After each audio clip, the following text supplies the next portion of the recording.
النهارده يا جماعه معايا ليكم موبايل بيعمل 5 حاجات صح جدا، بيعملهم بامتياز، لدرجه ان انا فعليا شايف ان كل الموبايلات لازم تتعلم منه وتقلد فعليا حتى الحاجات دي. خليني اعرفكم عليه. السلام عليكم، اهلا وسهلا بيكم في فيديو جديد مع عمر دايزر. ايه الاخبار يا جماعه؟ ان شاء الله بخير. وانا عارف ان كل موبايل ليه الفئه بتاعته وليه الاتجاه بتاعه واللي بيحاول يميز نفسه بطريقه معينه، بس بصراحه الموبايل ده في حاجات انا عايز اشوفها تكون موجوده على اي موبايل بستخدمه، في حاجات انا عايز الموبايلات التانيه تقلدها وتتعلم منها من هنا، ودي مش حاجه متوقعه بالذات على موبايل من هذه النوعيه. انا عارف ان يبدو كلام غريب، بس اعتقد غالبكم هيتفق معايا في الحاجات اللي اقول لكم عليها دلوقتي. خليني اعرفكم على هذا الوحش ده يا جماعه. هو موبايل ريد ماجيك الجديد، ريد ماجيك 9 اس برو.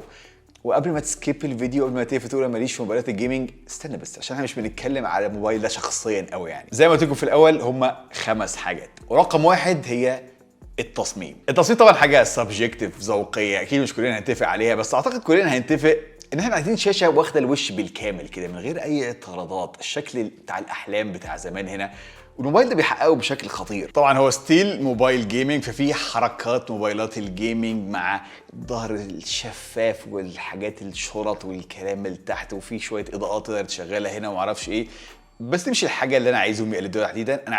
انا شخصيا بحب جدا التصميم المسطح جدا، الفريم الفلات تماما، الكورنرز الحاده داير ما يدور الموبايل، ورغم كده مسكته في الايد صراحه مريحه جدا. انا شايف ده الشكل المثالي للموبايلات عن نفسي شخصيا. عشان اقنعك برايي، لو بتتفرج على فيديو على شاشه، ودي حاجه بنعملها كتير في الموبايلات، لو انت عملت اي دوران هنا تخيل ان هو بياكل جزء من الفيديو فعليا، هو عباره بيشيل حاجه من الفيديو، بيصغر لك المساحه اللي قدامك من غير داعي، ما استفدناش حاجه. يعني كل ما يقل الكورنر يكون الموضوع وشكله احلى يا جماعه. ده انا شايف شكل المستقبل، لوح الازاز اللي بيشغل لك الحاجات اللي عايز تشغلها.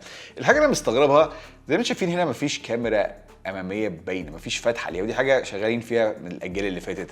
بس ليه بقيه الشركات بطلت التطوير في هذا المجال؟ هم هنا عاملينها حلوه قوي، انها مش باينه، صعب جدا تشوفها في اي ظروف اضاءه، بس ليه بطلوا يطوروا في الموضوع ده؟ السبب المنطقي اللي ممكن يجي في بالي اداء السيلفي بيتاثر سلبيا بشكل كبير، وان كنت شايف شويه تحسن بصراحه هنا، بس اعتقد عن طريق السوفت وير والتريكات اللي بيعملوها بالاي اي دلوقتي وما الى ذلك، ممكن نشوف كاميرا موجوده تحت الشاشه وما تديناش اداء سيء. لان بصراحه المنظر ده خيالي. فتحه الكاميرا مش حاجه كبيره، بس لما تشوف شاشه كده كامله من غير اي اعتراضات قدامك، ليها شعور تاني برضو كده، شكلها من المستقبل. اوكي، النقطة التانية، الحاجة التانية اللي عايز كل الشركات تقلدها وتاخدها وتتعلم منها من الموبايل ده، هي السماعات. في رأيي احنا داخلين اهو على اواخر 2024، انا شايف ان اي موبايل المفروض ينزل دلوقتي ينزل مع سماعات ستيريو. وسماعات في الموبايل ده مش ستيريو عادية، دي سماعات ستيريو يمكن من الافضل اللي سمعتهم على اي موبايل. الصوت هنا مذهل بكل المقاييس. نفس الكلام على فكره كان الجيل اللي فات والاجيال اللي فاتت من الموبايل ده، دايما موبايلات ريد ماجيك بتقدم سماعات ممتازه، بس الجيل ده كمان ضايفين مجموعه من السيرتيفيكيشنز الجديده زي DTS-X وسناب دراجون ساوند وشويه سيرتيفيكيشنز كده في السوفت وير. الصوت هنا رهيب فعليا يا جماعه، السماعات هنا خياليه. عندك فتحه سماعه كبيره من تحت، وطبعا عندك سماعه المكالمات مع فتحه ليها برده موجوده من الفريم من فوق، بيدوك ستيريو سيبريشن وصوت عالي جدا ووضوح وبيس، مفيش احسن من كده. الصوت هنا لو بتتفرج على افلام ومسلسلات وما ذلك على الموبايل ده هتستمتع جدا، ممكن تحطه بعيد في الاوضه وتعيش حياتك، هتلاقي الصوت امتياز. عايز كل الموبايلات يكون فيها كده بليز. وعلى فكره كمان عندك هنا مدخل 3.5 مللي، ودي حاجه مجنونه انها لسه موجوده لحد دلوقتي، ومجنونه اكتر كمان بالذات لما تعرفوا النقطه الثالثه وهي البطاريه. كل موبايل فيه بطاريه، بس الموبايل ده يعني تقدر تخمن البطاريه هنا كام؟ يعني لو اديتك موبايل زي ده بالسوم كده، تخمن بطاريته قد ايه هنا؟ اوكي طبعا هو مش ارفع موبايل في العالم، بس موبايل مش تخين لدرجه اطلاقا، يعني موبايل سمكه كويس، مسكته في ايد مريحه، وزنه منطقي. البطاريه هنا بقى يا جماعه اعلى بكتير من الستاندرد، يعني بنسمع 5000 5200 ما الى ذلك، ده 6500 ملي امبير، ودي حاجه مجنونه. ليه ما تشوفش الارقام دي؟ تحس الشركات كلها فرملت عند ال 5000، لكن هنا داخل لك 6500، حاجه لطيفه جدا جدا. وتسمع الرقم ده زمان كنت تحس انك هتبقى ماسك باور بانك مثلا او ساندويتش كده فوق بعضيه، هنا لطيف جدا، موبايل عادي لطيف 6500 ملي امبير. المجنون هنا تحديدا هو بيعمل الكلام ده مع اضافه حاجات تانية ما تشوفهاش حتى في موبايلات تانية. يعني عندك 2 سيم كارد عادي بتشوفها في موبايلات تانية، عندك 3.5 مللي اللي حكينا عليه، عندك IR بلاستر لو عايز تتحكم في تلفزيون، ريموت كنترول وما الى ذلك، عندك مروحه كامله هنا يا جماعه موجوده في الجهاز، ونظام تبريد محترم، كل الحاجات دي، والبطاريه 6500 وسمكه عادي. على فكره نظام التبريد هنا مطور مقارنه بالجيل اللي فات، دي حاجه من الحاجات اللي اتغيرت مقارنه بال9 قبل كده. المروحه دلوقتي بتلف بسرعه 22000 لفه في الدقيقه، ودي حاجه خطيره، وبتنور طبعا وتعمل لك حركات، وبتشتغل وانت بتشحن عشان تطول لك عمر البطاريه كمان. وعندك كمان جرافين وكابر وحاجات كتير موجوده هنا فوق البطاريه دي عشان تبرد لك الموبايل في الاستخدام المطول. وفعليا اداؤه في الجيمز وما الى ذلك، الحراره الظهر بيبقى دافي حاجه بسيطه، بس ما حسيتش باي ثروتلينج ولا سخونيه زياده وما الى ذلك، ودي حاجه ممتازه مع حجم البطاريه الكبير.